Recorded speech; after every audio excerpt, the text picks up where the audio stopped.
And let me just check where we are. Happy New Year. Pull out your Ouija boards. Let's find out what's in store for our future.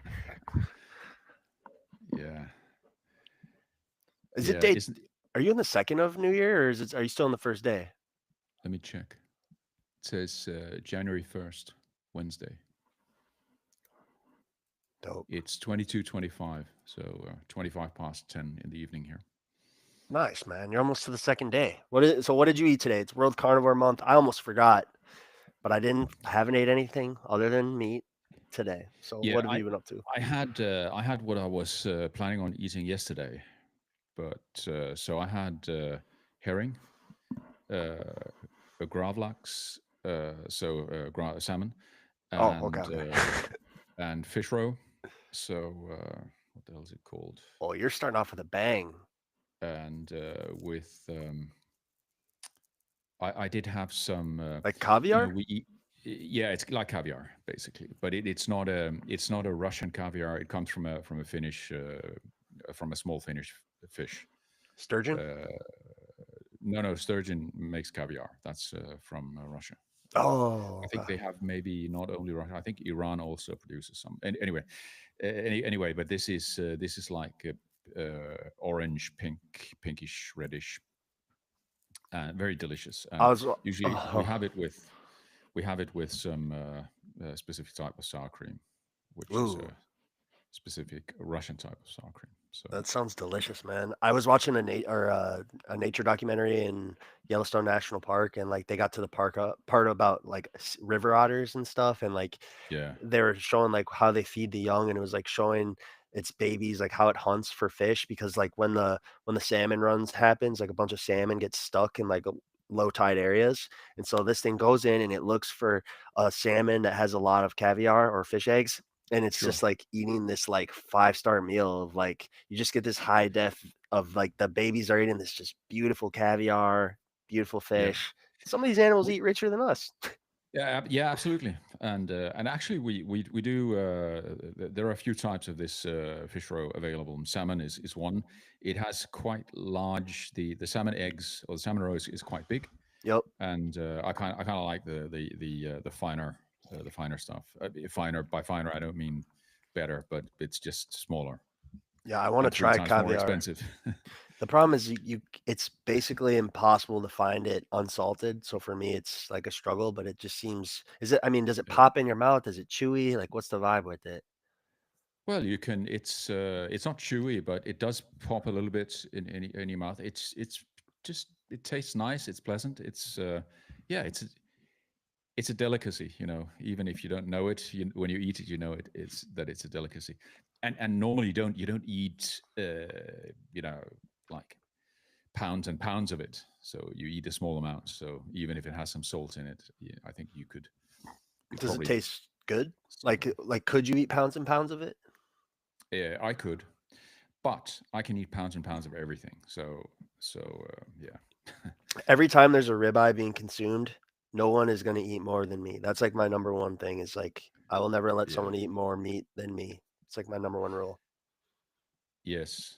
Unless we're short I, on meat, then you got to put the others in front of you and you got to take that L. But if we got ample amounts, we're going. I don't really have I don't have too many rules. I think like we are talking about before we went live. I think the only rule that I have, which is kind of my part of my habit building routine, is that I have to do a certain amount of extremely unpleasant things every day. Yeah. Yep. and Same. and but extremely okay. One a day. I'm exaggerating a little bit when I say extremely, but one of them is I do my 250 push-ups, which is it's as unpleasant as when I started doing it. Yeah. I mean, the Probably first gets ones are not unpleasant, but when I do three sets, so I do 101 in the two first sets, and then I do the rest, which is 49. So I do 251, it probably gets and monotonous. yeah, the monotony is not the problem. It just feels not nice. It's it's true effort, and yeah. Doing this and maybe several other things, I think it feels important. And Yeah. If you go into the day and you're like, I'm gonna make this day, like I want to do a bunch of hard shit, I'm gonna be a savage, like that's kind of hard. But if you go into the day and you say, okay, what's one thing I can do that's gonna like challenge my mind? Like I think that's a good way. Like lay your foundation and then kind of grow off that. Like I'm really against the yes, heroics. My cousin, for example, like yes, I was talking to my cousin on over Christmas, and it was just like sad because he's a good guy. You know, he's like 30 something, and he's overweight, and he's like, I can't help it. I want every time I want to get like fast food, I just want to eat cheeseburgers. And then I talked to him a couple of days later, and he's like, all right, I'm going on a weight loss thing. I'm gonna fast. I'm gonna eat in a caloric deficit, but not gonna change his diet or nothing. And it's like this yeah, it's this not going to pro work, th- is it?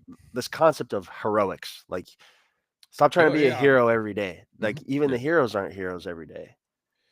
Yeah, and I think maybe we can kind of not redefine it, but define it correctly. What does it mean?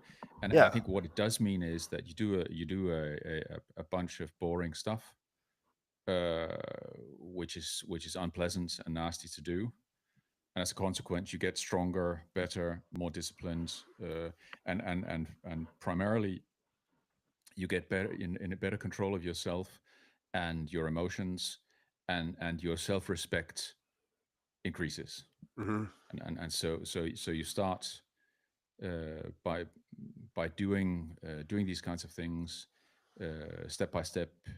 You get much more confidence, Hmm. not the overt confidence like arrogance, but actual confidence, that you know who you are, know where your limits are, what you can do and what you can't do, and you know what you're willing to do and what you're not willing to do.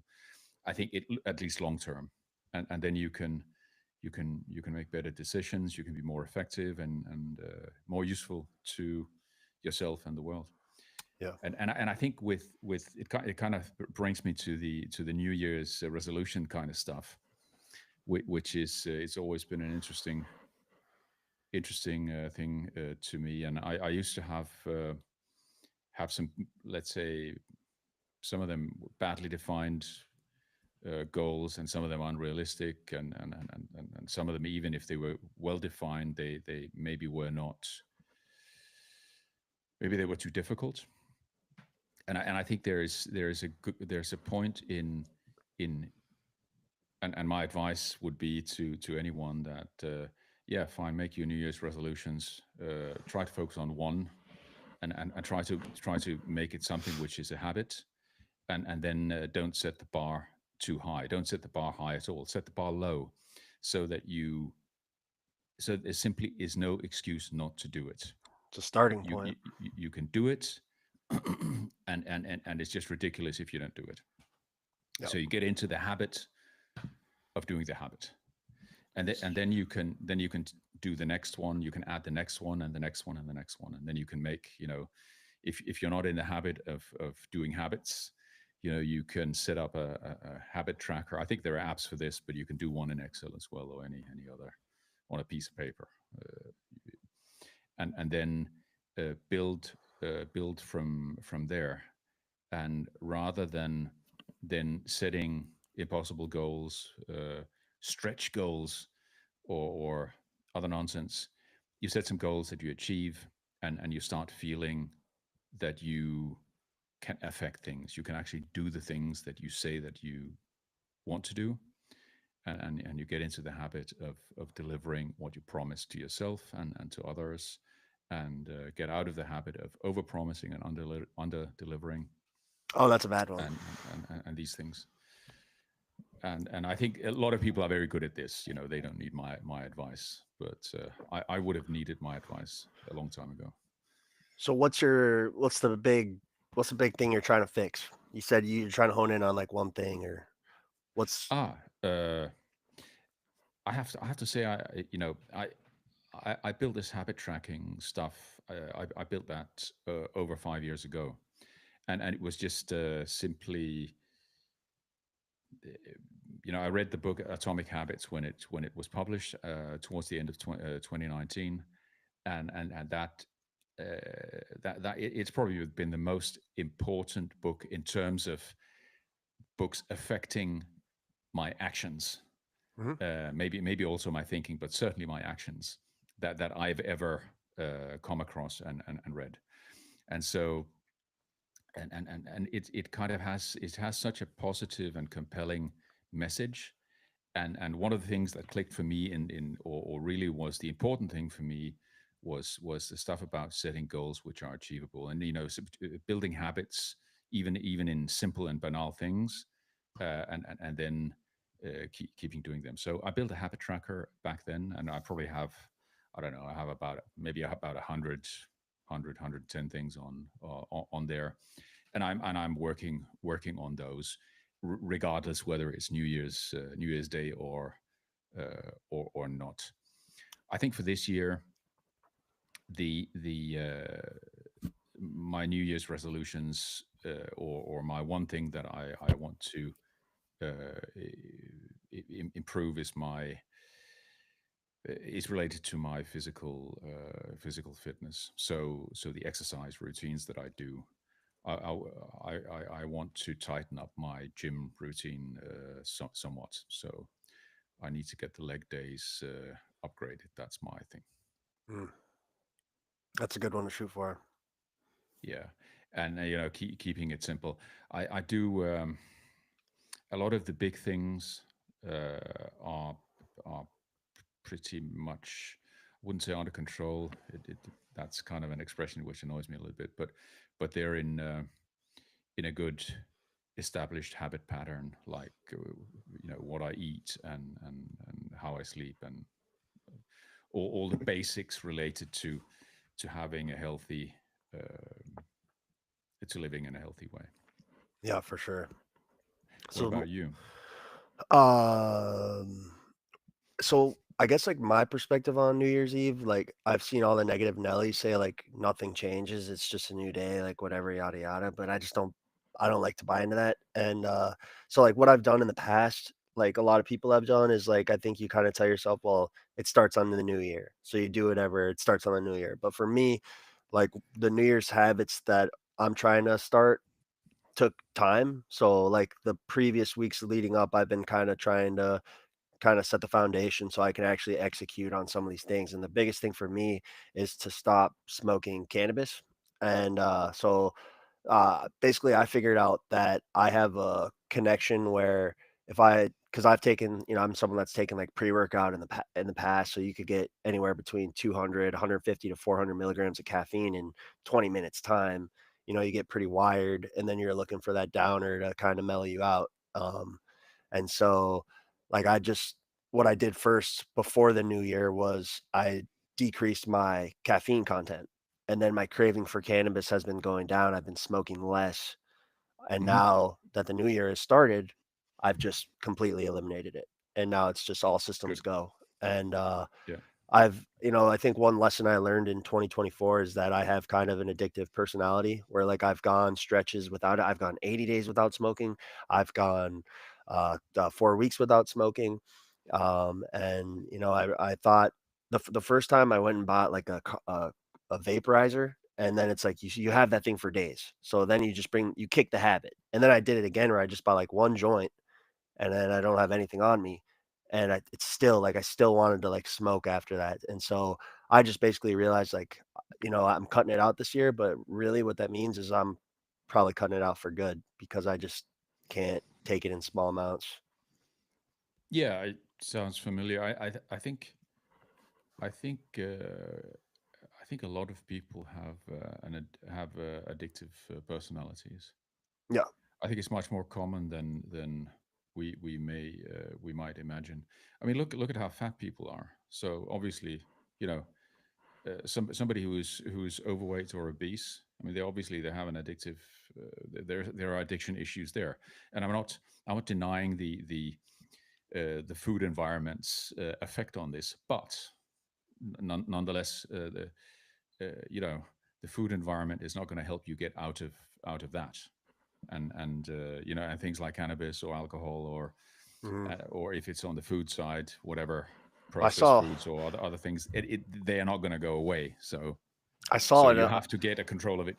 Getting control of it yourself. The food side of it is all too real, and I kinda got a glimpse of that last night where, like, my buddy had a bunch of people over Mhm. for New Year's Eve, and a bunch of dudes were there. Well, there wasn't really that many girls at all, to be honest with you. It was kind of a sausage fest, but like even my friends weren't. Their freaking Yeah. girlfriends weren't even there. Like, where's your girlfriends? It's fucking New Year's Crazy. Eve. Like, but before none of the bags were opened. But I told my buddy, I'm like, dude, I feel like I'm at my mom's house. Like, you got like three family sized bags of chips.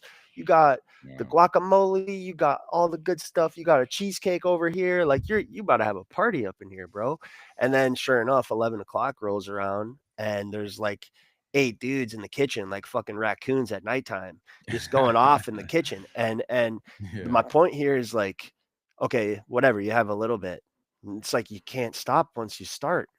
And so I just kind of sat there like with hanging out with my friends, as a lot of them are just eating nonstop food for 20 minutes straight.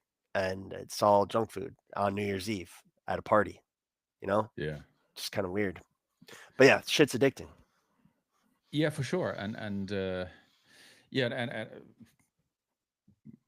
yeah, and so it's same with food, same with a lot of things.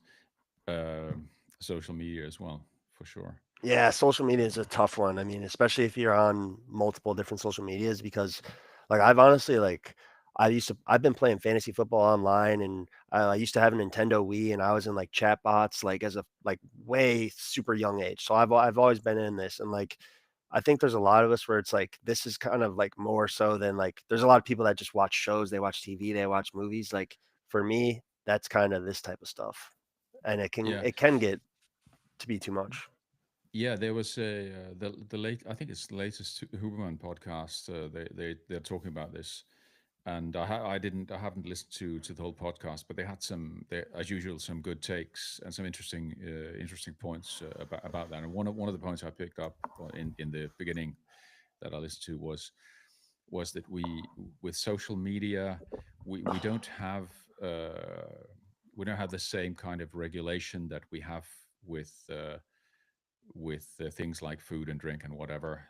So our system is not really built in any way for interacting in the way that we do on social media. Yeah. And I think there's a lot of truth in that. Anyway, It's I need fascinating to though, I because need you to can listen to that. literally see it. You can see social media evolve as we're going. You know what I'm saying? Yeah, yeah, sure, sure. For better or worse. Um, but either way, we're getting more addicted. I just got unbanned from Reddit after fucking 2 years So in Reddit what is that jail. required to get unbanned? No And idea. what? Yeah, okay, yeah, But I'll tell you one. So I'll tell a funny story. I actually, back in the day, I used to be like a Bernie Sanders guy, and yes. I was part of the Bernie Sanders subreddit. And I just tweeted, I like posted a comment in there about ageism, and I was like, why do we want like all these 80-year-old people running our country? Like, and I literally got banned, permanently banned from the Bernie Sanders subreddit for ageism. And so then what I did Okay. was I went on a different Reddit account, and I messaged the mods, and I was like, hey, I was wondering, I'm a big Bernie guy. And I sent a picture of me dressed up as Bernie Sanders for Halloween. And I was like, I was wondering if you could make me a moderator.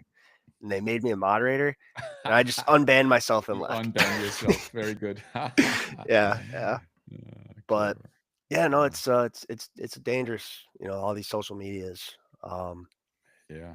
but just another New Year's resolution that I'm really trying to change off the top of my head is like hesitation. I think there's been a lot of things, like a lot of times where like I kind Mhm. of look back and I'm like, man, I wish I would have did this. I wish I did that. Like I think this year I kind of want to like fall on my face a little bit more and like take more risks and kind of get out there a Yeah, little bit more, get out of the comfort zone. it's a good question. I Good booked a trip to question, but Spain in February, yeah. Nice literally. one. Yeah. Great. Fucking savage. I had a great conversation Good with my to mom this morning. yeah. So south of Spain, I suppose. Yeah. Good. Yeah, yeah, yeah. It's yeah, it can be yeah, pretty nice weather already in February. Can be We're- certainly better than here in Finland. Yeah, and I'm gonna try to do everything right. Like the one thing I don't really know is like, would I be able to bring dried like jerky and stuff in my check-in luggage because it's international? Like, can I bring Uh, pemmican? I don't know. you can look it up. It I don't know what the rules are. My guess is you could potentially it could not be it could be not allowed. Right, right. Um, But anyway, so but what? but you So don't need to come on. You don't need to bring meat to Spain. no. You just go and get it there.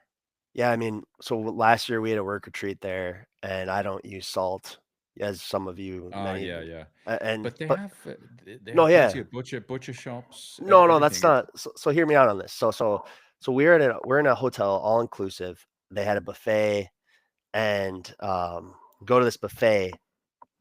Nothing is salted. Everything's unsalted. They got fish, all sorts of meat, and I'm just in fucking heaven, loving it. And I go sit with my American friends, and they're like, "Oh, it's so bland. It's so bland." And I'm like, "Dude, this is amazing. What are you talking about? yeah, it's not Mexico, so It's not Mexico. We don't got all the spices." Yeah, yeah, man. So yeah, or India. Spain was it was a Nice, good nice time, food. really good time. Yeah, and anyway, I there is no lack of delicious carnivore opportunities in Spain.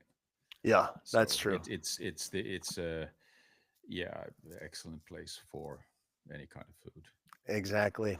Just on the I get topic of food, just to go back, like you mentioned, you started your World Carnivore Month off with like a lot of fish. What was it? Was yeah, that it was just a coincidence. Yeah, just a coincidence. I my plan is I don't have a I eat meat and eggs all the time, and I'm going to continue. So I don't really have a any other plan than that. Uh, but we did talk with James about doing an egg week. We did an egg week last year, which was interesting to the Yep. point of gagging. Oh, But let's see if we can get more creative this time and not gag. And I think a week is a pretty good challenge. Doing it longer is I don't know whether there's any point in that. yeah. And I think that's one of the things I was thinking about for here for low carb logic and our hero initiative is I did make a I actually did make a draft list of 52 uh, kind of challenges or things that we could do this year to entertain ourselves and our friends. Jesus And Egg Christ, Week that's was the just whole one. year. Egg Week is just one of them. Egg Week is just one of them. And I'm kind of thinking there are lots of things that we could do which could be both interesting, fun, challenging, but also and primarily useful for all of our friends Yeah, and ourselves as well. And I think one of the things I'd like to get back to do, which we need to get you and James to do it as well, is getting a continuous glucose monitor. And so we can reflect on, you know, we can have some discussions about how different foods and sleep patterns and whatever sport exercise, how that affects blood glucose, which then in turn affects insulin levels and other metabolic processes and markers. absolutely. And I think that could be interesting. And we're just gonna, rather than just do it spontaneously, I think we're gonna set it up in a way which is a little bit more structured and interesting to follow than the previous times. I mean, I've done a number of those that I've reported more or less systematically on X, but we can improve on those. Yeah, I think with that, like, I think you and James will do that very well. The thing for me is like I have some pretty ambitious goals nutritionally, so I think like No excuses. yeah, like I would do it. I would do some of these challenges later in the year, but like my shit's already crazy and kind of a challenge in itself. I'm trying to drop down from. I'm currently 192, and my goal weight is 170 by June, and that would be the lightest I've weighed since elementary Well, school. we just do egg week until then. Yeah, yeah, yeah, right. But You're like right now, definitely man, gonna. like I'm I I've only eaten jerky today. I guarantee if you eat only eggs until June, you're gonna lose weight. Probably it's just the thing is there's better options. yeah, I'm not really suggesting it, but Right, right, right. you have no excuse not to do egg week with us. Oh, true. Maybe I'll just fast for a week and call it even. I love these Yeah, experiments though. we need to do some fasting as well. We could do something anyway. 48-hour fast is like that's like nothing. That's standard. But we kind of try and set up something and make some comparisons and do a little bit longer fast as well and see Yeah. what that feels like. I haven't I'm not I haven't been a super long faster. So the longest I've done has been 100 a good 100 hours. That's really good. Which is not really that much, but um, it would be interesting to see if there is yeah where the limit is. But I think it's to a large extent probably psychological. I Hmm. don't know if you noticed that Brent did his 15-day fast. Yeah, I did see And that. he just mentioned, because I was asking how he's feeling, and he said he was mentioning that he didn't really feel that fantastic towards the end. And we need to talk to Brent a little bit about the details, because I'm interested in hearing what Me you as know well. what specifically he didn't how did he not feel optimal specifically, and when did it start, and what were the feelings around that. So Yeah, I do know he did. I saw he posted he did use electrolytes. So yeah, yeah, sure, yeah, just not if a that dry has any fast, obviously. effect. Yeah, if that has Yeah, any effect on probably, it. So probably.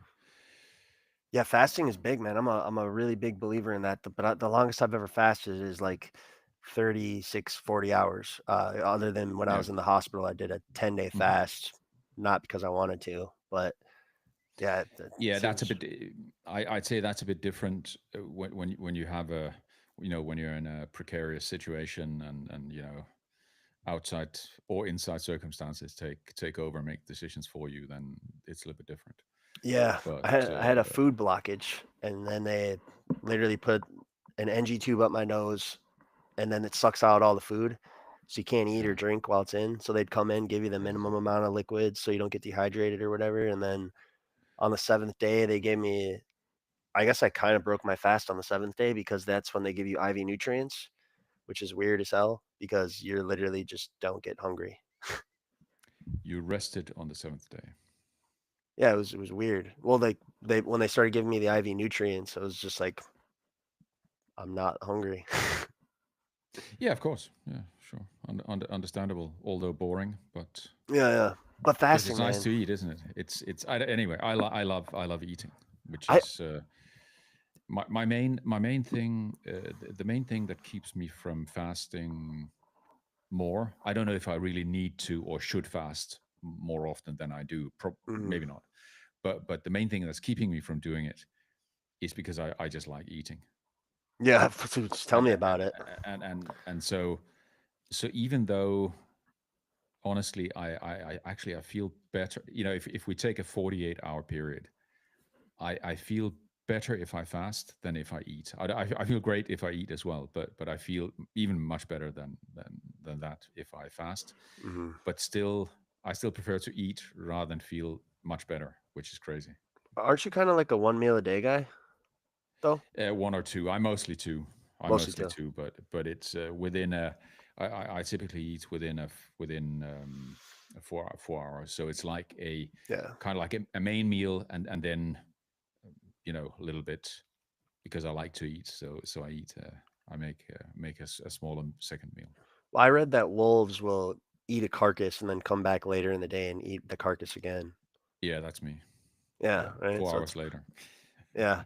The thing with fasting, I think like if you do it once in a great while, like that's whatever. But maybe this is a hot take, but I think if you fast frequently, that's a very I think that's like a high level concept because then you're getting into the challenge of like replenishing and to do that consistently over time. I mean, some people can do it, but they kind of have to eat whatever is in sight, and to be able to, if you were doing multi-day fast consistently, it becomes really important to be able to have that nutritional replenishment in a short eating window. And the truth is, a Well, lot of people don't know how to do that. maybe I think with carnivore or ketogenic, carnivore-ish type of or meat-based lifestyle, I think it's not much of an issue with the replenishment. It's not an issue, and there are plenty of people who do it consistently and weekly, do weekly 48, 72, even Mhm. 96-hour fast, and they are they're part of Dr. Sean O'Mara's set up community, Right, right. and they have there are a lot of people who have a very very good experience with not only doing his meat based, which is it's basically carnivore with a few fermented pieces of cabbage, Yeah. and then combined with fasting, very successful concept in terms of health improvement. Yeah, just to backtrack, I meant so I tried like a feast or famine type attempt where it's like, okay, I'm gonna go 2 days without eating. I'm gonna have one meal, one eating period, not like a 4 hour window, like one window. And then I'm gonna do another 2 days. And that was Hmm. like that was very fucking hard. But Yes. I think if you do extend the window and you're like, okay, I'm gonna eat every 2 days, for example. But then when you do eat, you have a 6 to 7 hour window. Yeah, you probably actually would probably be able to sufficiently eat enough in that time. Yeah, I think it's partly it's also what depending on what you're used to. If you're not Yeah, used to doing it, it's more difficult. for Uh, sure. yeah. Do you usually break your fast in the same way, or like, how do you kind of what's your approach of, maximizing that meal when you break your fast on longer I don't know. fasts? I just eat my meal. I just eat a normal meal. I don't do anything. If you're carbohydrate based, like like most people are, Hmm. if you do a long fast, you have to be very careful reintroducing your foods, uh, because you can go into I forget what it's called. Anyway, it can cause a serious issue, and you can actually potentially you can die from it if you eat too much too quickly after a long fast. If you are carbohydrate based, Okay, that so makes sense. so you shouldn't, and it's probably related to your insulin regulation and what that does to you. So And probably also like what your I, body is actually utilizing too, because we know that not all of a carbohydrate is absorbed. sorry, it's called refeeding syndrome, is what it's called, and the refeeding syndrome is not something that you get if you are meat based. So Yeah. there's no So this is because basically if you are carnivore and you eat your normal meal, it has very little effect on your blood glucose and insulin mhm, levels. yep. It maybe has a slightly more, protein has almost no effect on blood glucose. It does have a slightly more effect. It triggers insulin secretion more than it does more than the blood glucose increase would indicate, but still not huge increases. Sorry that I'm sliding on my chair. No, no. That is So very interesting stuff. The stomach's elastic too, so it's like it's made to stretch. So I mean, you could eat a lot, but that makes a lot of sense. yeah, I think obviously overeating is if you just overeat while you're not fasting, you're not going to have the same issues Hmm. as short term anyway. So Yeah, yeah, yeah. I'm trying to figure out, how can I? This is gonna sound crazy, but like, how can I eat over 4,000 calories in 2 hours or so? Is kind of like what my easy, goal is, 4 to 5,000 plus, and then easy. pure carnivore. So I was thinking like maybe you take some tallow, render that down, do a couple tallow shots, eat your jerky, eat your Easy, pemmican. easy. It's easy. Anyway, I can easily do it. What would it take? What do you mean? What would it take? Like You what just what have would to a have enough. 4,000? Well, what for you? What would a 4,000 calorie meal look like? Uh, yeah, you have to have enough fat. So you need some either some very fatty cuts of meat, but probably I would in my the kind of carnivore I am is includes butter, and it includes some dairy products. So probably I'd add some high fat dairy products as well. Yeah. Yeah. So I can eat a stick of butter easily, but yeah, I don't do probably butter. I would maybe have some scrambled eggs as well with loads of butter. I mean, the way I make scrambled eggs, it has a lot of butter in it, so Yeah, delicious. right. And cheese. I mean, cheese is the easy way to eat more calories, but I don't really do dairy products. That's so like being Yeah, able to yeah. do that from tallow and fucking dry Fat meat. fat is Yeah. very effective. 9 calories per gram. And I'll argue So suet tallow is a lot more satiating than butter, in my experience. yeah, maybe it is. Yeah, I don't know. I And don't it know. makes me kind of question like, okay, if I can easily eat something like butter in surplus, where I can like just I could probably eat 2 or 3 sticks of butter in 5 minutes. It makes me wonder like, is it too good to be true of a concept? Whereas like with tallow, I do 1,000 calorie shot and I'm like, I'm good on that. Why exactly did you want to eat 4 or 5 thousand calories in one go? So this is the like super extreme thing where it's like, okay, let's say you eat every 2 days and you're doing a pure carnivore because I was kind of looking at carnivores in nature and a lot of carnivores in nature go days without eating and they have this, feast or famine lifestyle. So I was trying to think, okay, so how can I as a human translate that and kind of replicate what these animals are eating, but in a human way? And so that's where I've been kind of strategizing, what's the calorie game, what's the mineral game? And Okay, yeah. so the 5,000 calories is just what eating in one day what you'd normally eat in 2 days, Um, or what? Well, no, I can eat 5 I usually eat 5,000, but my like, when I eat super strict variations like this, my eating window is a lot longer, so I don't really gain weight even if I start eating at 8 o'clock in the morning. But what I wanna be able to do is shorten that window, so, if it takes me 18 hours to eat 5,000, I wanna be able to do 5,000 in 2 hours or 1 Right. hour. Well, you could Sometimes always I'll try. I'll I'll take a thing of pemmican, and I'll go for a walk, and you got like a softball sized pemmican, it'll take me an hour long walk to eat that whole thing because it's just so much food. So you're saying that, sorry, Yeah, that you're that saying that you're eating 5,000 calories a day in your normal state. no, well, no, no. This is with the I'm also like increasing my physical output. I'd say regularly, probably more so like 3,000 to 3,500 on the daily. Yeah, yeah, Actually, exactly. Yeah, currently, right now, not even fucking close.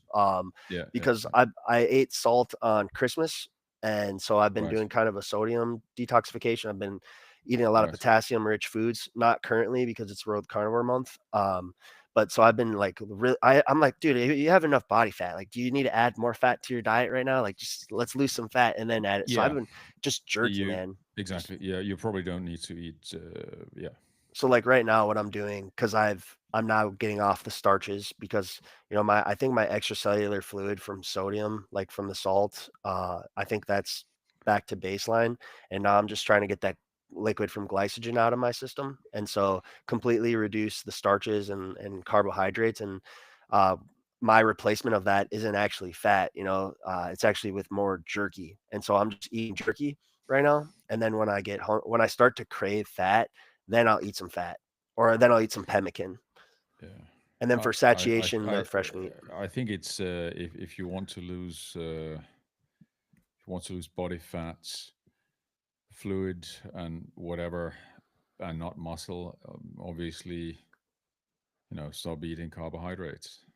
Yeah, It's not, it's not rocket science. Maybe it is rocket science. It probably is highly complex, but it's it also works. like it's a little bit of like accessibility as well, where it's like when I do super strict versions of these, like it takes a while to like cook a lot of these meat based things. Where like I can literally take a sweet potato or Mhm. squash and just pop it in the oven at 400 for an hour, and it's like I'm good to go. Whereas like I'm trying to find sweetbread right now, and who wants to eat tripe every fucking night? Why? And Why?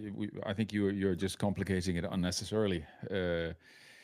We just get ground beef and eat that.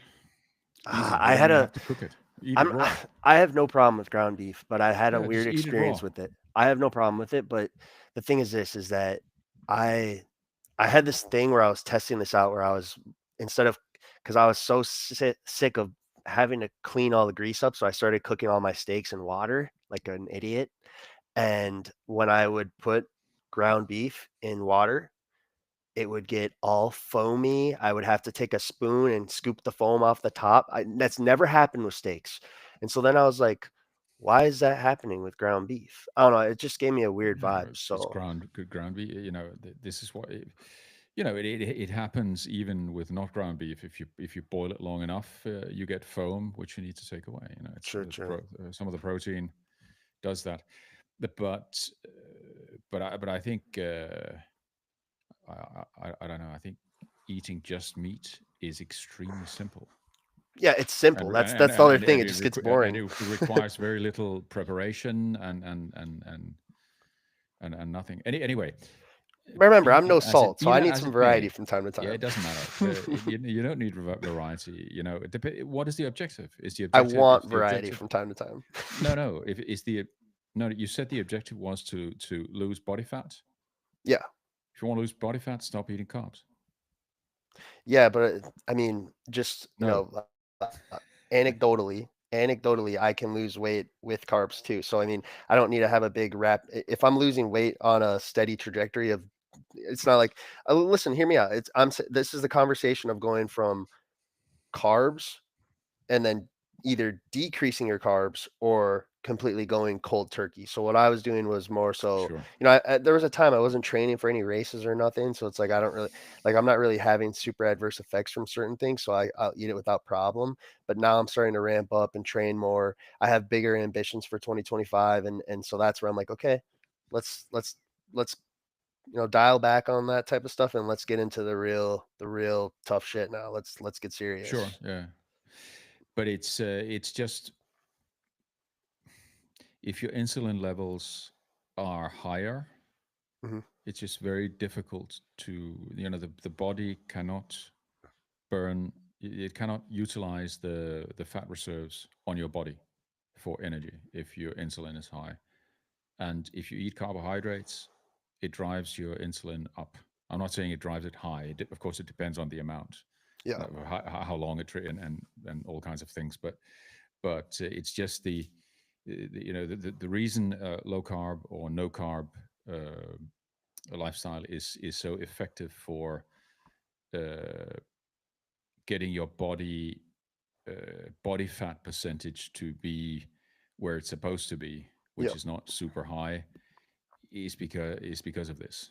Exactly. But so it's kind of I mean, there's an objective truth to what you're saying, right? Like you're going to obviously lose more body fat without carbohydrates. But for me it was I want to first attack the extracellular fluid that I have. So that's where I was like, okay, let's just do a sodium reduction and do these high potassium to kind of speed up that process.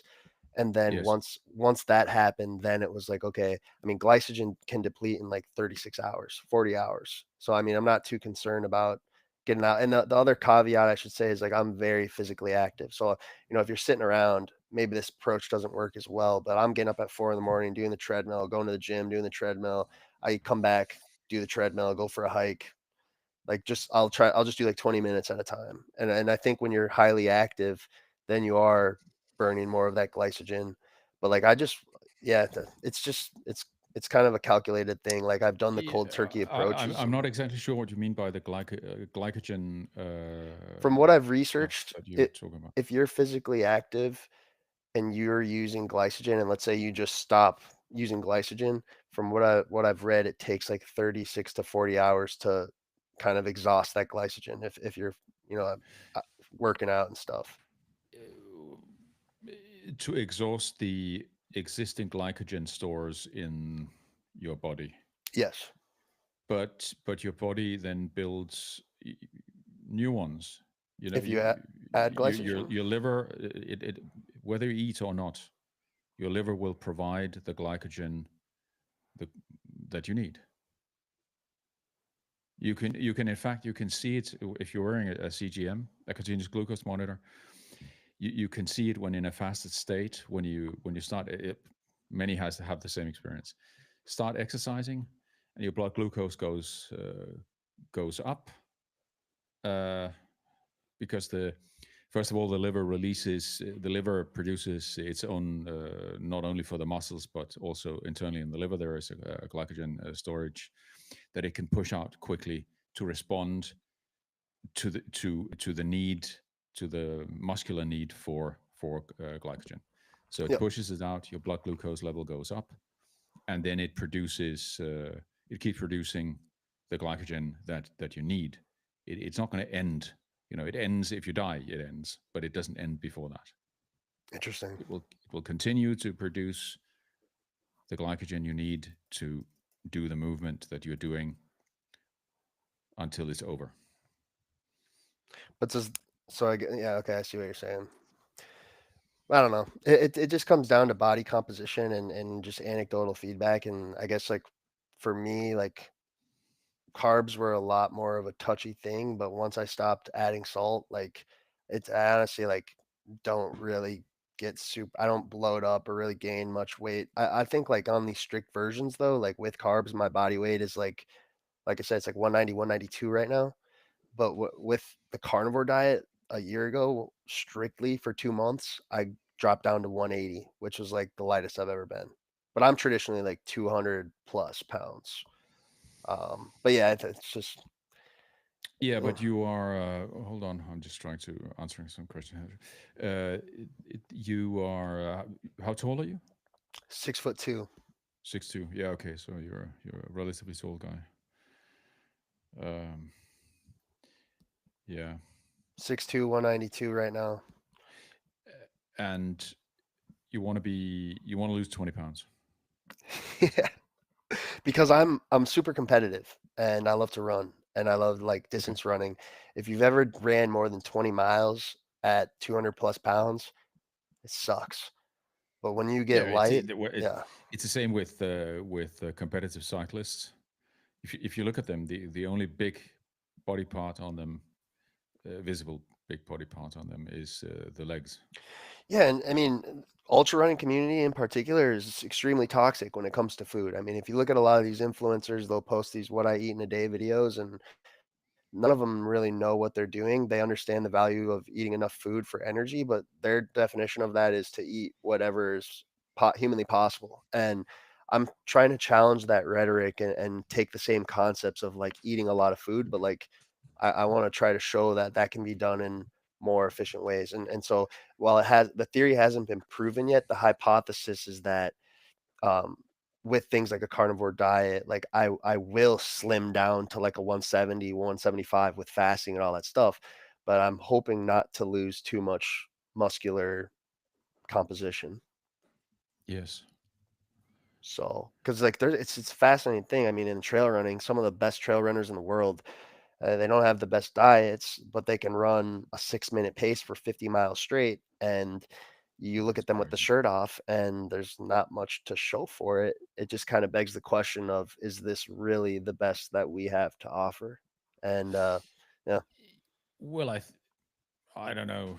My guess is, well, if you look at the cyclists, also I think they do try to make sure that they don't get too much weight. They try to optimize where they have the weight, which is the legs. hmm That's where it's allowed to have. They're allowed to have big muscles, so they don't, definitely don't look like triathletes, do they? no. I've also Yeah, heard horses for courses, I'd I've say. heard that in cycling, because I'm not a big cyclist, but I've heard like refeeding during the actual event is a lot easier of a concept as well, where like you could literally be just sitting on your bike and pull out food and eat as you're biking. Is that true or You can do that, yeah, yeah, sure. I'm not sure what how they do it. I obviously, when I am out riding, I'm not, I don't eat anything, so I just drink my electrolyte water. By electrolyte water, I mean I have bottles of water, and I put salt in them, and yeah, that's my no. electrolyte water. I'm not a. I think we I'm not a big products guy into with the stuff that I consume. So Like um, LMNTs or what do you mean by that? Yeah, that's what I mean. It's not Yeah, my yeah, thing. I feel that. I'm kind of too stingy for that. I calculate the price per pound, and I'm thinking, what the hell, Hmm. Well, jerky's kind of like my LMNT. I could just take some salt and I'm not saying that it's not a good product. That's not my point. I'm just I have a mental block probably. I But uh anyway, I made a comparison of LMNT to beef jerky. I can't find it right now, but it's kind of interesting. I mean, if you go gram for gram, potassium and magnesium are kind of similar. It's just LMNT has a lot more sodium than jerky does, which is, well, it's an electrolyte supplement. So see if I can find this. Uh, Sorry. yeah, uh, Here we go. So I compared jerky to LMNT. So like one LMNT packet will give you 1,000 milligrams of sodium, 200 milligrams of potassium, 60 milligrams of magnesium. You got to pay $20 for a 12 pack. With jerky, 57 grams of jerky. So 57 grams. How many grams are in a pound? 453. yes, sounds right. So to compare, LMNT has 1,000 milligrams of sodium, and 57 grams of jerky, you're going to get 132 milligrams of sodium, 824 milligrams of potassium, which is uh, 4 times greater than LMNT. And you get a 57 milligrams of magnesium, which is about the same amount as LMNT. So the only difference, really the biggest difference between jerky and LMNT is LMNT doesn't have calories, jerky does. And jerky has a lot less sodium and a lot more potassium uh, Yes, proportionately. sure. Yeah, makes sense. But that's a whole nother topic, is like a lot, like I think you yourself are kind of like, a lot of people are big on like sodium loading, and I'm kind of curious of potassium loading a little bit. But sodium it's a crystal at the end of the day. Like it definitely gives you energy. It's a powerful thing. Yeah, I'm not sure about that, but obviously you can get out of balance, and when you talk about electrolytes, you if you just take a lot of sodium and no magnesium and no potassium, you can get out of whack, I suppose. Yeah. So I think maybe that's one of the points for things like Element and other products like that would be that you get a ready mix of and a correct ratio of these electrolytes, so you don't get you know pass out or whatever. The other thing about sodium and potassium is like it seems like a lot of people say that the sodium to potassium ratio you want is like two two parts sodium to 1 part potassium. But I also read a lot of rhetoric that says it's the other way around, where you want like 2 to 3 to 4 parts potassium and 1 part sodium. Yeah, I need to read up on that. I really do. I just saw a post, I think yesterday, about the potassium. People should consume more potassium and they should supplement potassium and whatever.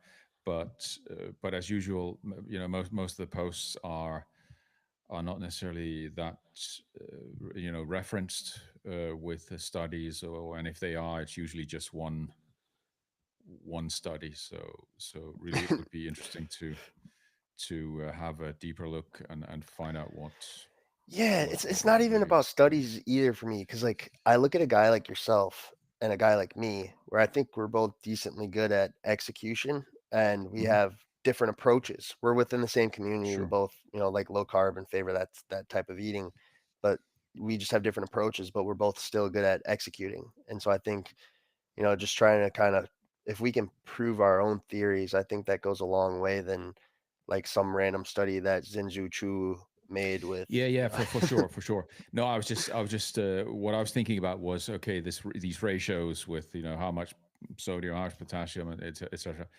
And but of course, the other thing is that probably all of this also depends. It depends on, okay, so you know ha- what is your insulin level, what is your insulin metabolism at a given point, how much water or for how much fluids did you drink. Yeah. If you do if you drink a whole lot of fluids, maybe you flush out more electrolytes, and then you need more. Like me, I drink a fairly high amount of fluids every day. And I think I got in trouble the other day when I was doing my 2-day fast, because suddenly I started Ooh. to, I started to feel I got some strange thoughts. It was not, something was not working well, and so rather than doing 48 hours, I think I broke it at 44 hours, because I was just, first I started feeling odd, having odd thoughts. Then I started getting the feeling that I'm going to not pass out, but something is going to happen. So I went to lie down, and Mhm. it didn't really help. And then I thought, okay, I probably need to eat something, and probably what my guess is what happened is that I probably just had um, too much water and no electrolytes. So no, I didn't take any sodium, any potassium, any magnesium, nothing. So How often do you get thirsty free? Like if you're not eating a meal, you haven't eaten any food, like how often do you get the urge to drink water? if I don't eat anything, I don't really get thirsty. Was Yeah, so with this in the that's the fast, was it problem. kind of more of a, was it, were you kind of like forcing it a little bit? No, no, it's just I'm in the habit of drinking. First, I drink a lot of cups of tea in the morning, Oh yeah, yerba mate. Yeah, get you I have, peeing.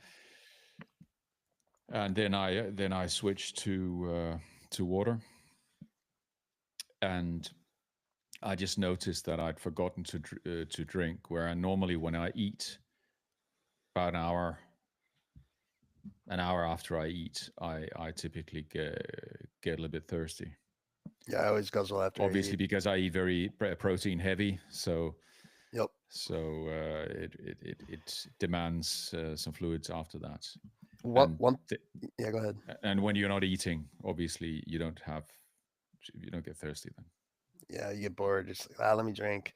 One thing, like I used to be the same way, and I still am, where it's like I've found myself kind of like drinking mindlessly. And one little simple trick that you can do is like try to drink.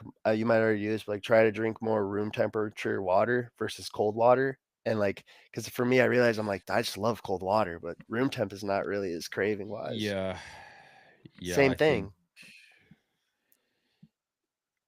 Yeah, I'm not really. Let's say I'm not really enjoying the drink. I drink when I'm thirsty. In the afternoon, I don't really drink that much in the evening. But Hmm. Do you drink alcohol? not, no, not really. I mean, we had yesterday, New Year's Eve, we had a glass of champagne, Nice, man. I had a glass of but wine last night too. but otherwise, no. That's good. No, I used to drink wine every day. I used to drink a bottle of wine every day, Damn.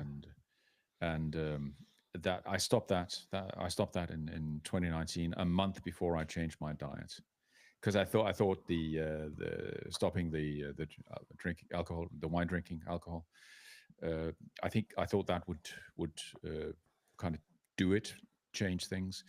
It didn't really affect anything. I didn't lose any weight in that month. I didn't my blood pressure didn't go down. Nothing happened. That's really interesting. I just had a few headaches less, which was of course good. That's But weird.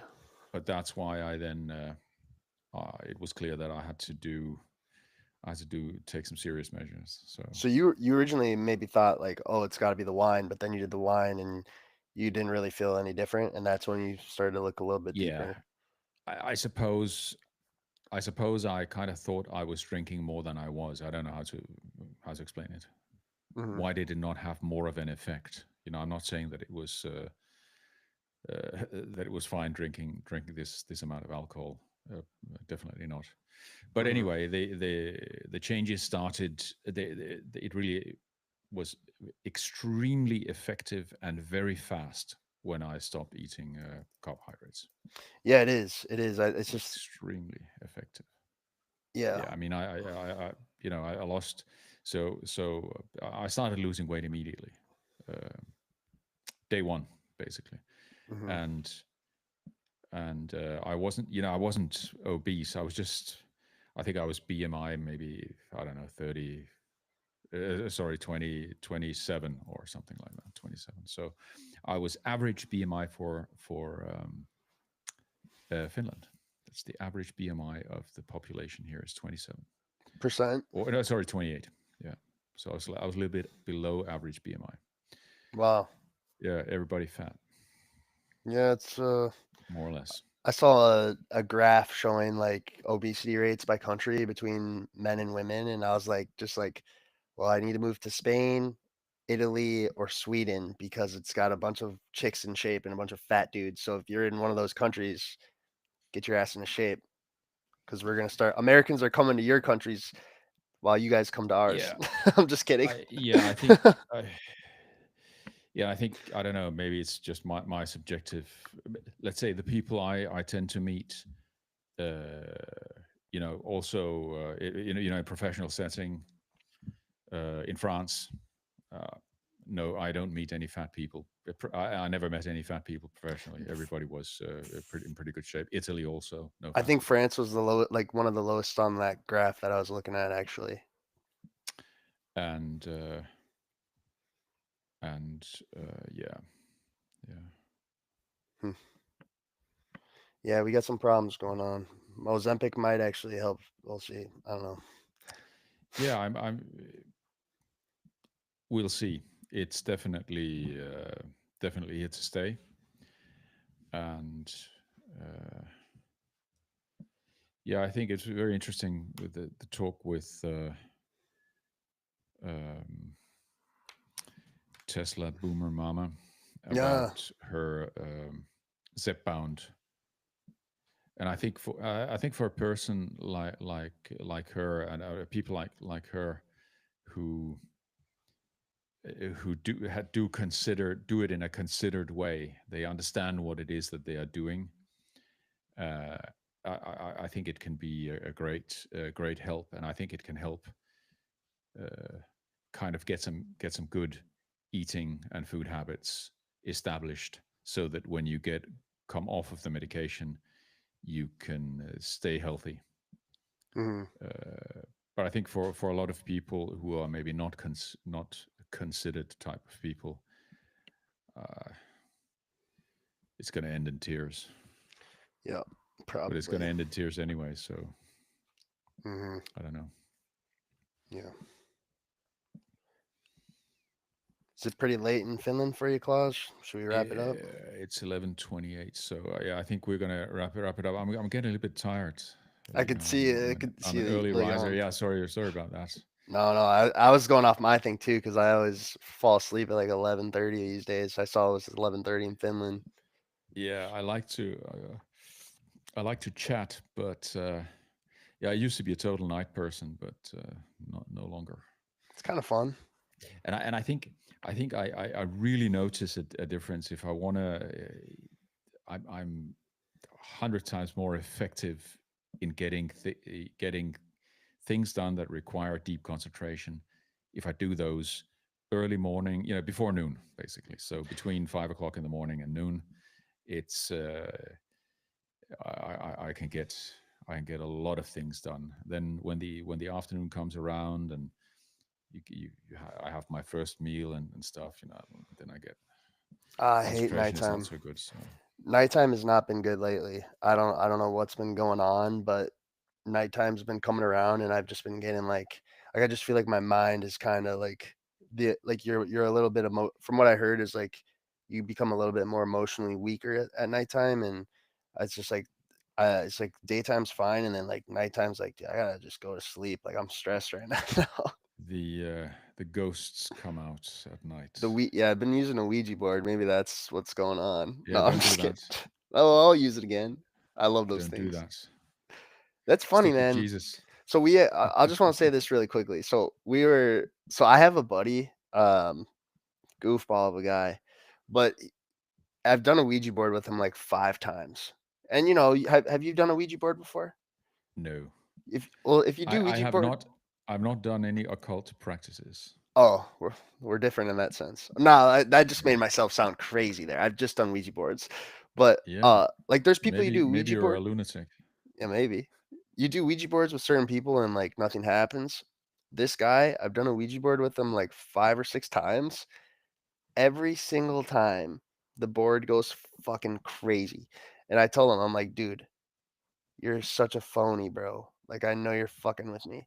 But he's like, no, bro. Like it's like he just denies and denies for years. And we asked it some questions and I said, should people that don't want to use a Ouija board probably not use a Ouija board? And it just went to yes. And then we were like, do they have a good reason to not want to use a Ouija board? And then it went to yes. And so we just concluded that if you want to use a Ouija board, use a Ouija board. If you don't want to use a Ouija board, then don't fucking use a Ouija board because you're probably bringing some bad shit in. That sounded kind of projecting, but only use it if you feel good. Well, I think yeah, understood. But I think the kind of mantra, because I was just watching something on there was something on TV, and there was a commercial, which was kind of the mantra was the same. If it if it feels good, it's the right thing to do. Yes. That is obviously not correct and not something that you can generalize to. I mean, how did we start our talk? Do things which are That's how people end hard, up dead. do things which are unpleasant, and you will feel better. You know, and do things which Do feel the Ouija board then. have have a half bottle of whiskey. You're gonna feel great for half an hour or 15 minutes or whatever, and then you're gonna feel like shit for hours. That's You true. know, do 250 push-ups. It's gonna feel like crap, but you're True. gonna feel great. You're gonna feel great for hours afterwards, or whatever other Uh, strenuous exercise. to So I that think point, so I think the mantra of do things that you feel that are good. First of all, it sound like some woke woo woo stuff, and that's exactly what it is. It's bullshit. oh man, just to add to your point, we were a little creeped out at times, especially my buddy's little brother. It was like, "Please say goodbye. Please say goodbye." I'm like, "Nah, we're doing it, bro.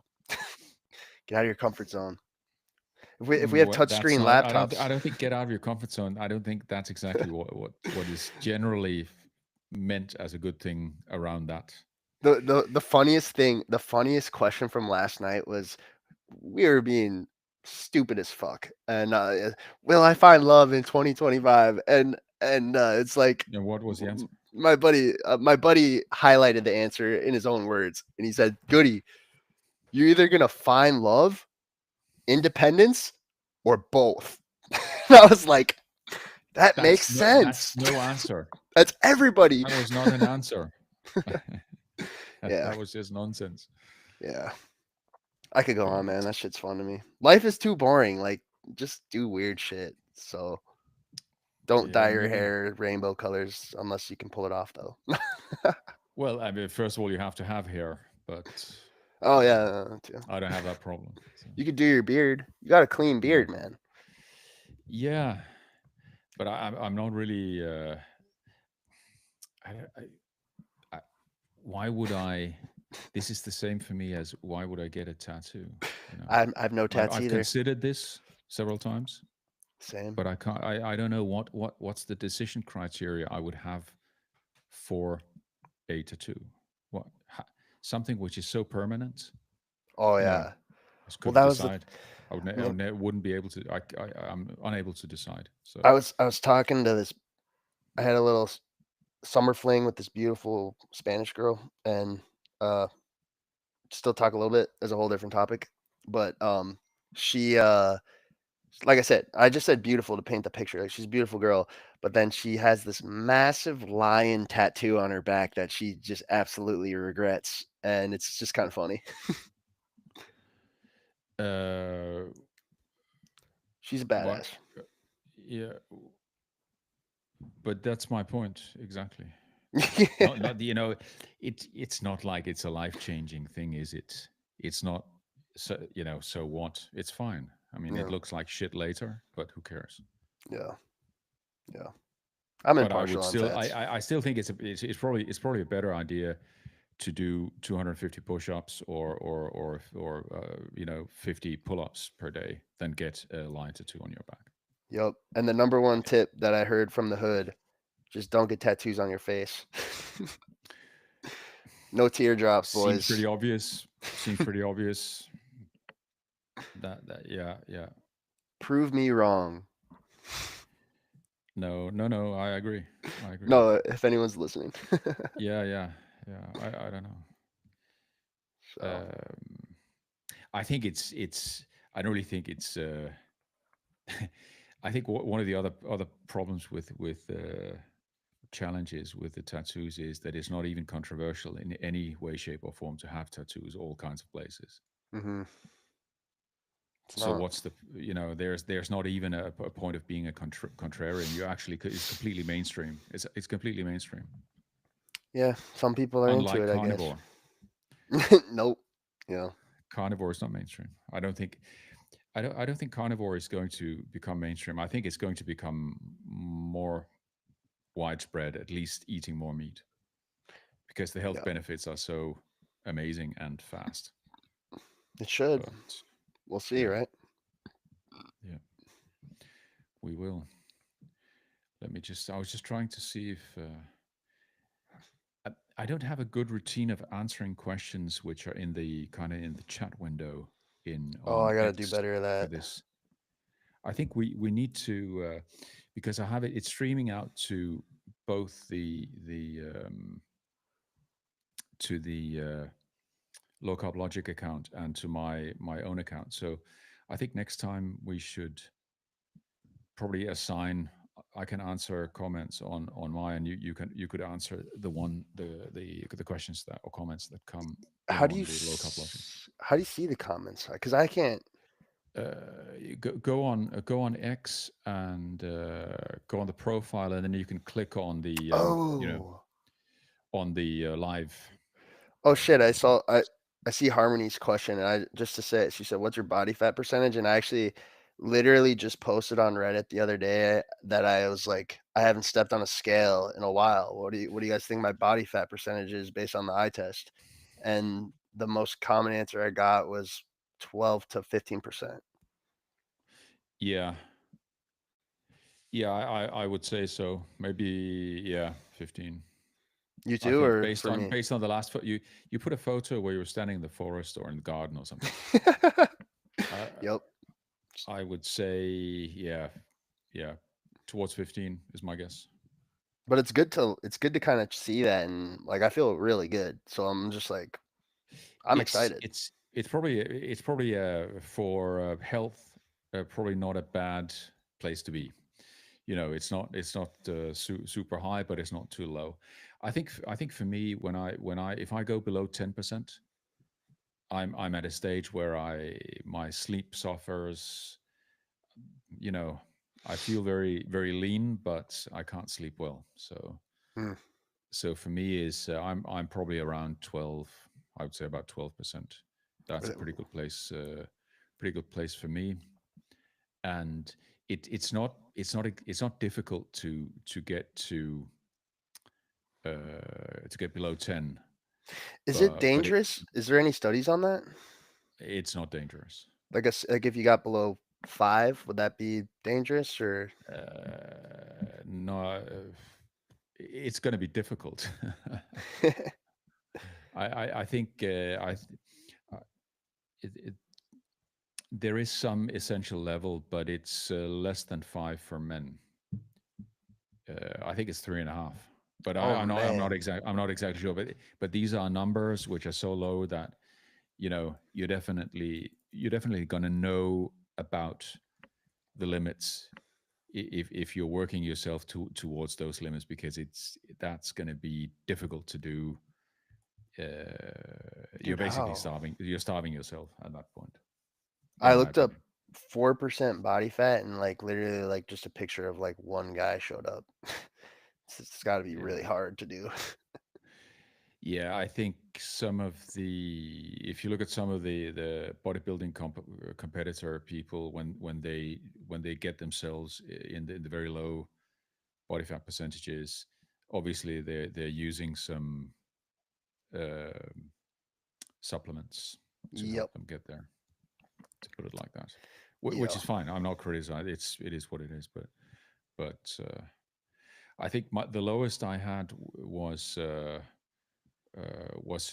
around 8% was the lowest body fat percentage I was at back in 2020. Damn, that's really And cut. yeah, I got some negative feedback at home for a too low body fat percentage. Oh yeah, what was your libido dropping or something? No, no, just too bony. Oh, Yeah, got you. yeah, I've heard that too before. I can see your spine. Are you okay? exactly. Yeah, that's it. I don't fucking know. I feel fine. Spine, yeah, all kinds of yeah, Yeah. yeah. So that's basically I weighed 62 kilos at that point. So I'm 8 kilos more, which is how 150? much is 62 kilos? I don't know what that is in pounds. 62 kilogram 136. pounds. That's a good weight.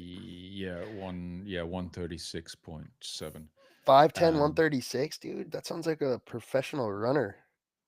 yeah, and now I'm around 154, 153. That was, I know you got to go soon, but I just want to say, like, one of the things that annoyed me when I went to Spain last year was, like, in America, you walk around and, like, I'm being facetious when I say annoyed, but, like, in America, you walk around, and a lot of people are pretty out of shape. Like, it's not really hard to, like, be above the crowd in a way. Spain, I felt like I was, like, one of the more out of shape people there. I was like, there's so many people here in shape. It's baffling. Like, when I got to the airport in Lisbon, pretty good standards. When I got to Newark in New Jersey, everybody was fat. Like literally everybody. Yes. Yeah,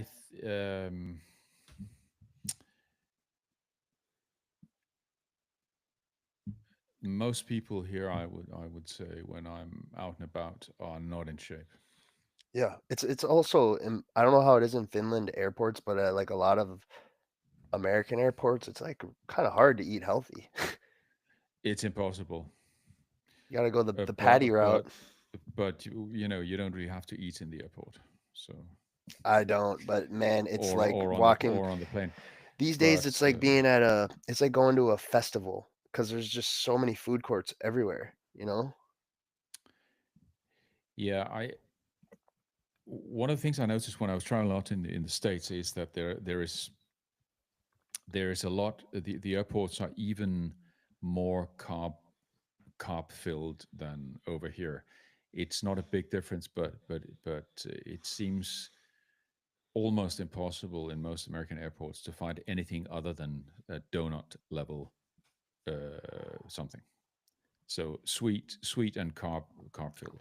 Donuts are like they got to be one of the most dangerous foods out there. Like the fatty, the sweetness, the carb, Yeah, I think so. I think salty. it's a satanic food. There's a lot of satanic food out there, man. I'm telling you. Yeah, that's God, for sure. can I just say one more thing, quick? Yeah, go ahead. Just No hurry. No. on the topic of the satanic food thing.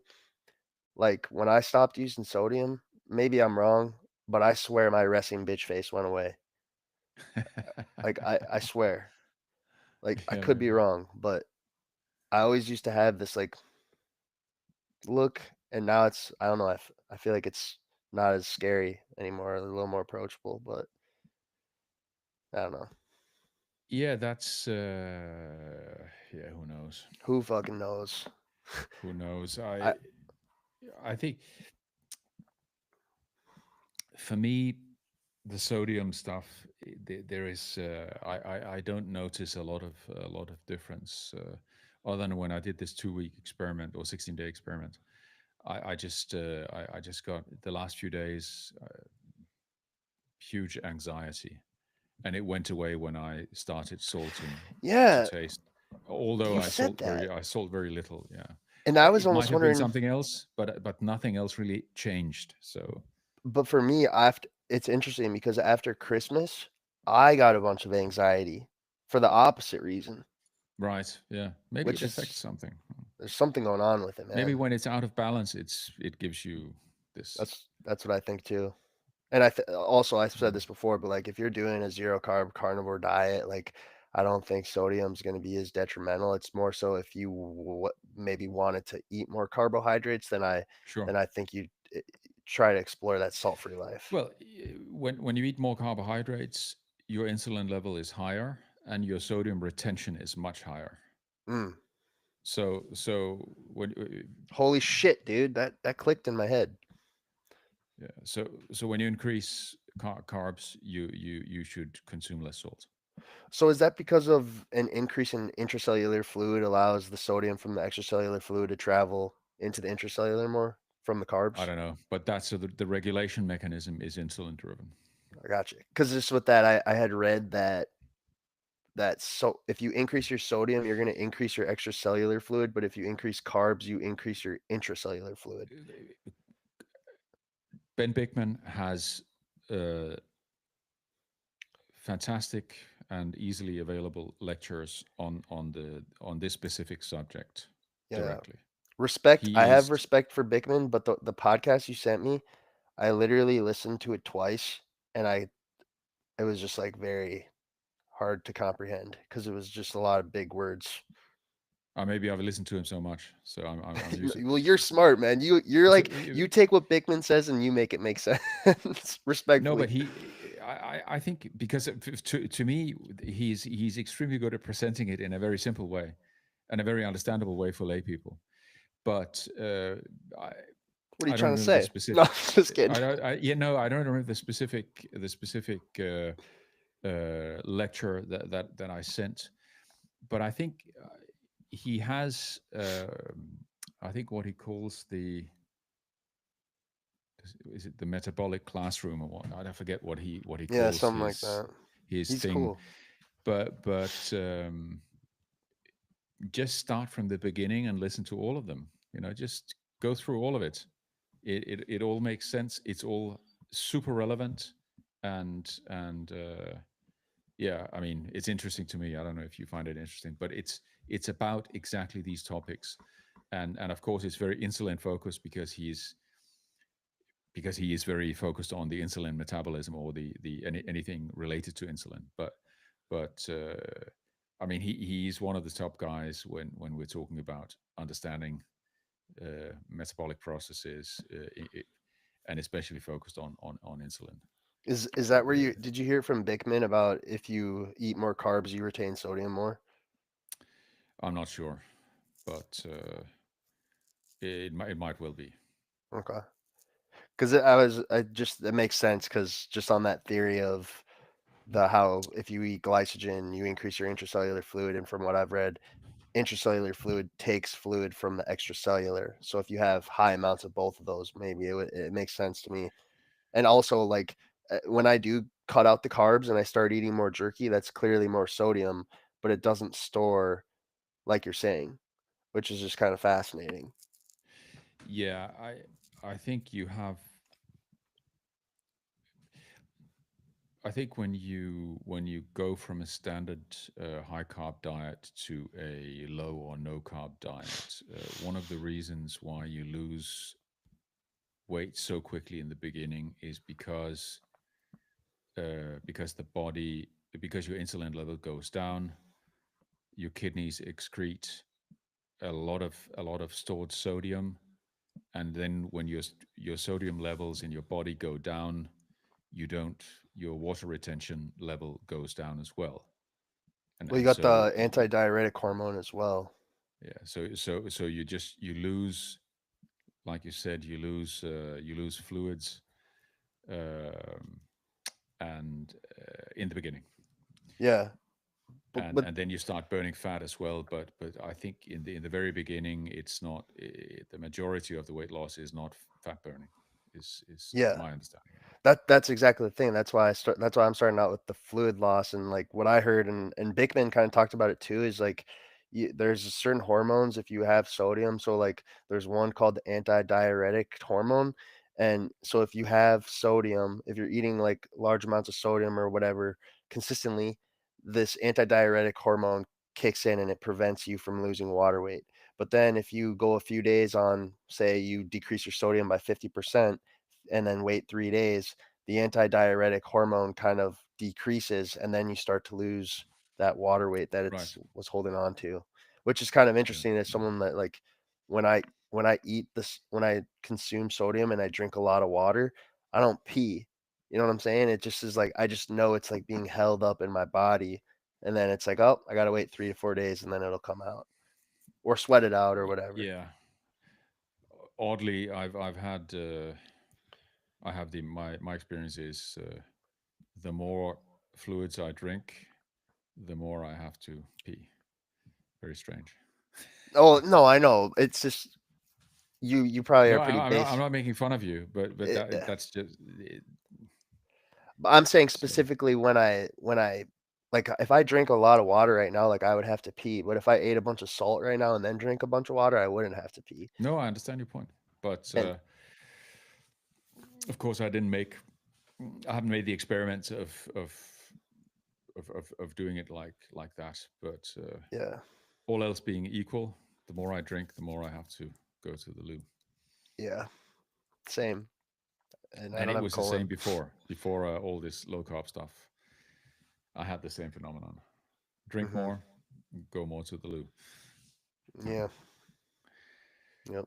But interestingly, no more the night peeing and all this old man stuff. It just went away very quickly after switching to ketogenic. Yeah. A lot of people pee in the middle of the night. I didn't. I guess I didn't know that. It's kind of Yeah, a lot fascinating. of it's. I think it's a little bit of an old guy thing, but you can. It goes away if you stop eating carbs. It goes away. You don't have Yeah. to get up in the night to pee. Hmm. Makes sense. I've. Yeah. That's a big challenge without a colon, dude. Like the man, that is a challenge without a colon. I probably So get what? 5 6 hours of sleep a night. Yeah, yeah. But there's a yeah. For me, the yeah. It's been it's not like it's a horrible problem that you have to go get up and pee in the middle of the night. But of course, it's nicer if you don't have to. So. Anecdotally, as someone without a colon, one of the best things that seems to like clearly delay digestion, we'll say delay, and help with sleep is like I haven't done this like hardcore, but like if you took like a shot of alcohol to, I just it seems to slow down my bowels a lot. Like if I go out drinking, like I will not get the urge to use the bathroom sometimes for a very long time. Next day comes Hmm. and then it's like, oh, huh, just slowed the system down. Yeah, yeah, I thought I heard that, like, if you consume alcohol, your body focuses, like, all of its attention on that and kinda I don't know, maybe it puts a halt on other things. what? Yeah, I don't know. What I do know is that your liver has to process the alcohol first. So it will take care of getting rid of the alcohol before it can utilize other energy sources for what it Mhm, needs to do. So let's say if you're in fat burning mode as a low carber and then drink a glass of whatever alcohol, whiskey also or gin, whatever, mhm. ethanol, then it will stop your fat burning process for several hours until your liver has metabolized the alcohol. I believe that. And s- similar with fructose. fructose looks very similar to alcohol from the point of view of the liver. Interesting. Yeah, because fructose But is metabolized in the liver, yeah, and glucose and isn't that metabolized, or sucrose is metabolized elsewhere, right? no, well, glucose is can glucose. Every cell in the body can metabolize, can utilize glucose, but fructose can only be metabolized in the liver. And the sucrose that you mentioned, sucrose, a table sugar, is 50% glucose and 50% fructose. Yeah, And yeah, but and I so was, the yeah. yeah, go on. I was gonna say, like, I was trying to figure out if it's chemically different, because like they say that Yes. like between sucrose and fructose, like because I Well, sucrose is 50% fructose. proportionally, yeah, Yeah, sucrose is made of fructose and glucose, yeah. 50-50. Hmm. I was just wondering if like maybe like I can't remember it, but Zach Bitter was tweeting about it, like sucrose and fructose, and I was just kind of like I've anecdotally had like a little bit of differences between different sugars, not to necessarily endorse them, Well, but made me think they're yeah, different. but the you can't really say that well, of course you can say they're different sugars, but sucrose is made of glucose and fructose, and Hmm. the fructose, it gets broken down, and the fructose part is metabolized in your liver, Mm, regardless whether it comes on its own or as part of a as part of table sugar, as part of sucrose. It's still, half of it gets processed, can only be processed by your liver because it's mhm. not glucose. Got you. I guess I just found the post. It was this is more pertaining to high fructose corn syrup, and uh, Zach Bitter basically just tweeted that people who run endurance races know that high fructose corn syrup is 55% fructose and 45% glucose, whereas sucrose is 50-50. And he was trying to say that they're essentially the same thing. But my question is, if you take something like high fructose corn syrup, and that's not fructose, or is it? I don't know. But those are comprised of monosaccharides. Is there a difference between monosaccharides and disaccharides? I don't know if you know that off the top of your head, but Uh, no, but the i- but if you look at if you look at starch, it's just it's a chain of glucose molecules. all glucose? Yes, I think it Interesting. is. Interesting. and and uh, and so and the breakdown process of that starts in your mouth. So the enzymes that you have in your mouth start if you eat a piece of toast, uh, it starts breaking down in your mouth, and by the time it reaches your it goes through your intestine, it's broken down to glucose molecules. So um, the part which is not fiber. But of course, if you get a piece of white toast, there's not much fiber in that. Dude, that's interesting. I guess starch is comprised of polysaccharides.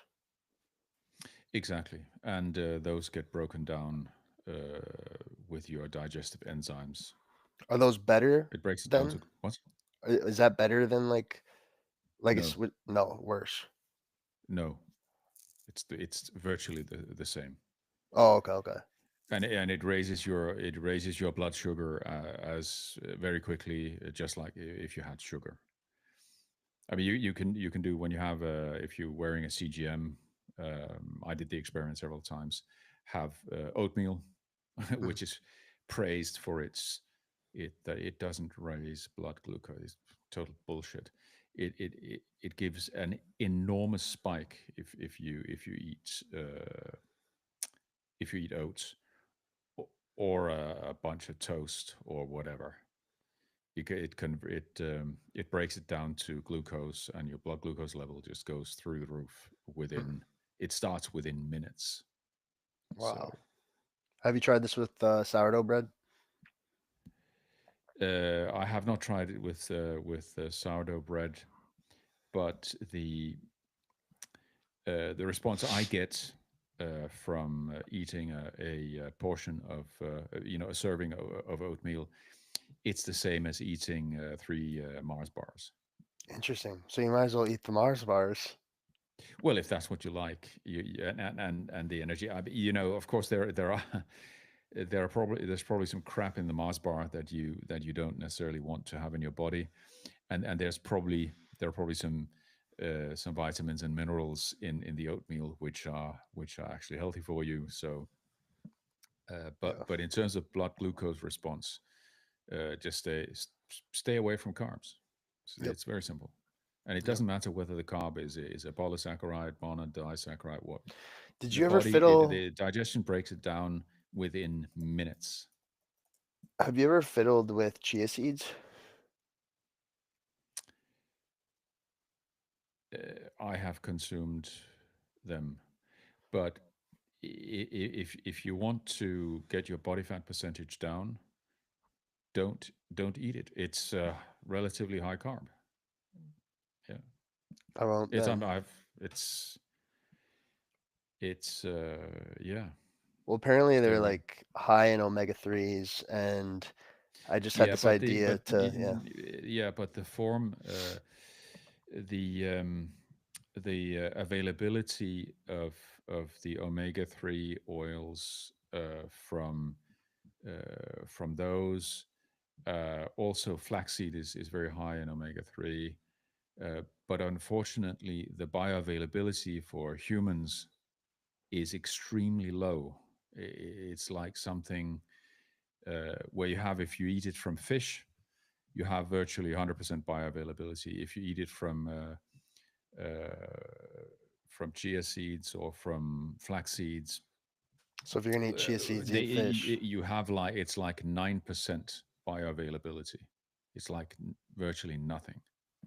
And guess what? When you look It's at the elite, bullshit.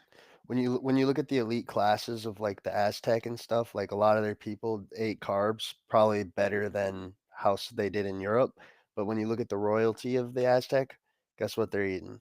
They're eating meat and fish Yes. and still carbs. But that my takeaway from what you're saying is if you want to get omega 3s, just don't be a pussy and eat some fish. The best is to eat fresh, fatty fish. Yeah, that's the best. And the next best is then maybe eat, I don't know, a a smoked mackerel. Ooh, that sounds good.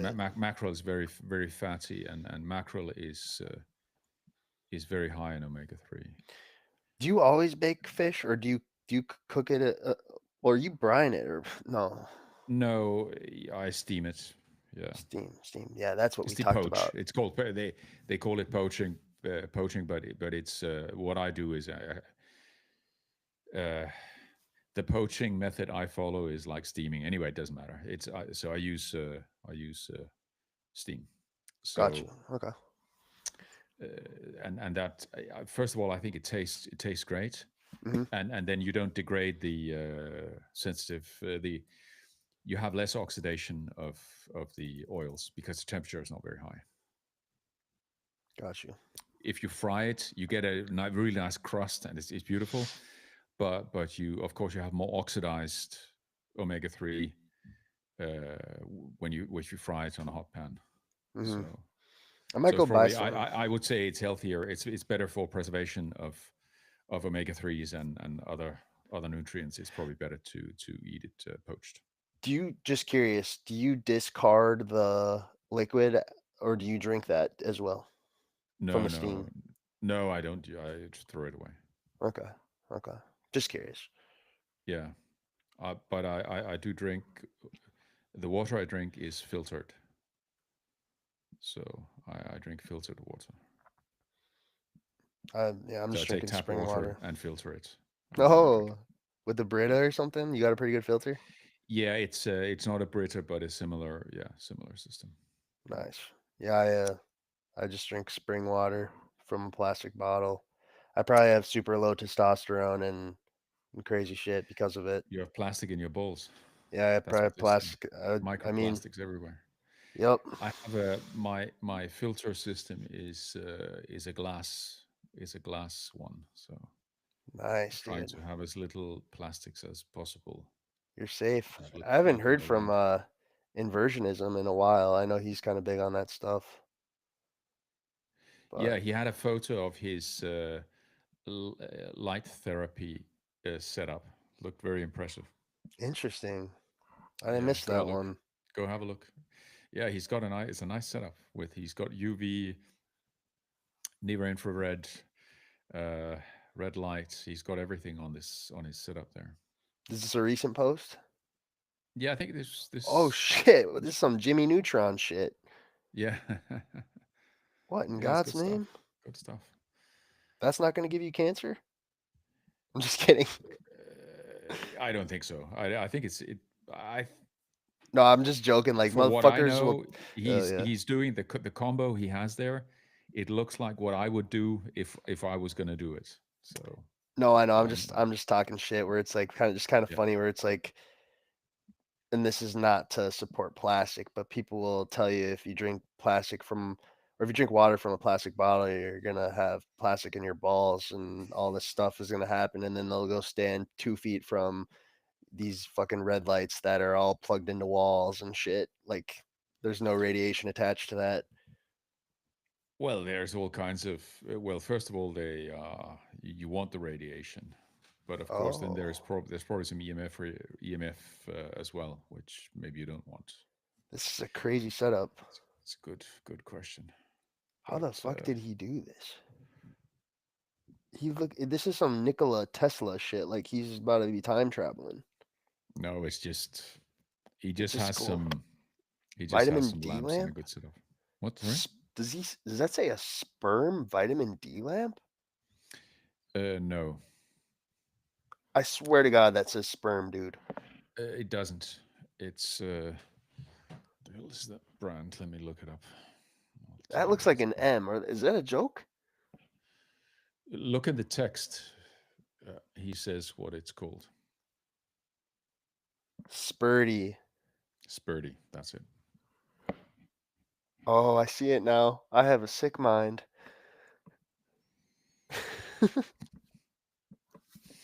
Yeah, Oh, probably. We all do. yeah. Cool, man. We all do. Well, I All think I'm right. gonna let you go, get some sleep, and Yeah, I mm, need to get some sleep, and then I think maybe we can do an early. We'll do an early one tomorrow. I don't know if I think James was indicating that he was up for an early one. Let's see. We can see what the system. Let's see what it looks like in the morning. I need to go to the gym, but after that, I'm good to go. you have a great workout, man. Good catching up, in 2025's here, so let's make some big gains, eh? Let's make some gains. That's what it's about, and do Yes, the right sir. stuff. Big things coming this year, guys. Don't sleep on us. I'm not sleeping on any of you, so let's do it. All right, guys. See you later.